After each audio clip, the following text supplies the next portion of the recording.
ಎಲ್ರಿಗೂ ನಮಸ್ಕಾರ ಸ್ನೇಹಿತರೆ. ಇವತ್ತು ನಾವು ಮಾಡ್ತಾ ಇರೋದು ಕೇರಳದ ವಿಶೇಷವಾದಂತಹ ಒಂದು ರೆಸಿಪಿ, ಮೀನು ಪೊಳಿಚದು. ಅಲ್ಲಿ ಅವರು ಕರಿಮೀನು ಅನ್ನುವಂತಹ ಒಂದು ಬಗೆಯ ಮೀನಿನಿಂದ ಮಾಡ್ತಾರೆ. ನಮಗದು ಇಲ್ಲಿ ಬೆಂಗಳೂರಲ್ಲಿ ಅಷ್ಟು ಬೇಗ ಸಿಗೋದಿಲ್ಲ. ಸೊ ನಮಗಿಲ್ಲಿ ಅತಿ ಹೆಚ್ಚಾಗಿ ಸಿಗುವಂಥ ಜಿಲೇಬಿ ಮೀನಿನಿಂದ ನಾವಿವತ್ತು ಅದನ್ನು ಟ್ರೈ ಮಾಡಿದ್ದೀವಿ. ತುಂಬ ಚೆನ್ನಾಗೇ ಬಂದಿದೆ. ಬಂಗುಡೆ ಮೀನಿನಲ್ಲೂ ಕೂಡ ಇದನ್ನು ಮಾಡ್ಬೋದು. ಬನ್ನಿ ಹಾಗಾದರೆ ಇನ್ಯಾಕೆ ತಡ, ಆ ಮೀನಿಗೆ ಬೇಕಾಗುವಂಥ ಮ್ಯಾರಿನೇಟ್ ಮಾಡೋದಕ್ಕೆ ಏನು ಬೇಕು ಅನ್ನೋದನ್ನು ನೋಡೋಣ.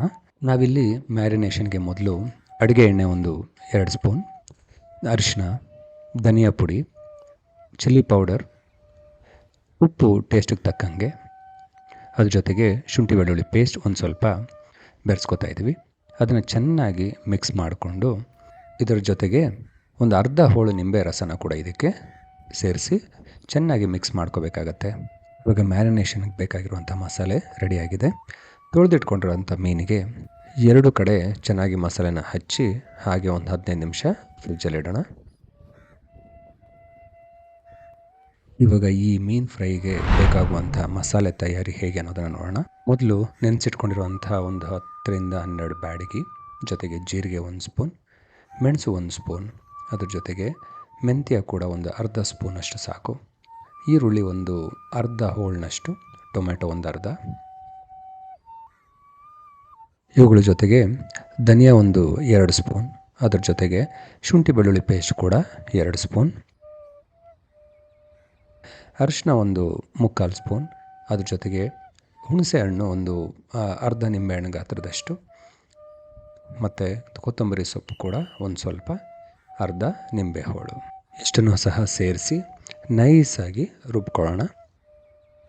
ಈಗ ಇನ್ನೊಂದು ಪ್ಯಾನ್ನಲ್ಲಿ ಫ್ರೈಗೆ ಬೇಕಾಗಿರುವಂಥ ಮಸಾಲೆನ ರೆಡಿ ಮಾಡ್ಕೊಳ್ಳೋಣ. ಒಂದು 4 ರಿಂದ 5 ಸ್ಪೂನ್ ಎಣ್ಣೆ, ಒಂದು ಅರ್ಧ ಸ್ಪೂನ್ನಷ್ಟು ಮೆಂತ್ಯ, ಒಂದು ಮೀಡಿಯಮ್ ಸೈಜ್ 2 ಈರುಳ್ಳಿ ಚಾಪ್ ಮಾಡಿ ಇಟ್ಕೊಂಡಿರೋಂಥದ್ದು,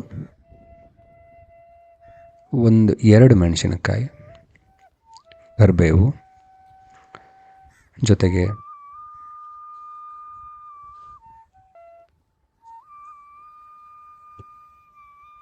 ಶುಂಠಿ ಬೆಳ್ಳುಳ್ಳಿ ಪೇಸ್ಟ್ 2 ಸ್ಪೂನ್, ಅರಿಶಿನ ಒಂದು ಅರ್ಧ ಸ್ಪೂನ್, ಇದ್ರ ಜೊತೆಗೆ ಹೆಚ್ಚಿಟ್ಕೊಂಡಿರೋಂಥ ಟೊಮೆಟೊ ಒಂದು 2 ಟೊಮೆಟೊನ ಇಲ್ಲಿ ಸೇರಿಸ್ಬೇಕಾಗುತ್ತೆ ಸ್ನೇಹಿತರೆ. ಸೇರಿಸಿ ಚೆನ್ನಾಗಿ ಇದನ್ನು ಬೆರೆಸ್ಕೊಳ್ಳೋಣ. ಜೊತೆಗೆ ಟೇಸ್ಟಿಗೆ ತಕ್ಕಷ್ಟು ಉಪ್ಪನ್ನು ಆ್ಯಡ್ ಮಾಡ್ಕೊಳ್ಳೋಣ. ಈಗ ಮಸಾಲೆ ರೆಡಿ ಆಗ್ತಾ ಇದೆ. ಇವಾಗ ರುಬ್ಬಿಟ್ಕೊಂಡಿರುವಂತಹ ಪೇಸ್ಟ್, ಅದರಲ್ಲಿ ಒಂದು 4 ರಿಂದ 5 ಸ್ಪೂನ್ನಷ್ಟು ಪೇಸ್ಟ್ನ ಇದಕ್ಕೆ ಬೆರೆಸ್ಕೋಬೇಕಾಗತ್ತೆ. ಕೊತ್ತಂಬರಿ ಸೊಪ್ಪು ಕೊನೆಯಲ್ಲಿ ಘಮಕ್ಕೆ ಕೊತ್ತಂಬರಿ ಸೊಪ್ಪನ್ನ ಹಾಕಿ ಸ್ಟವ್ ಹಾರಿಸಿ ಈಗ ಮಸಾಲೆ ತಣ್ಣಗಾಗೋದಕ್ಕೆ ಬಿಡಬೇಕು.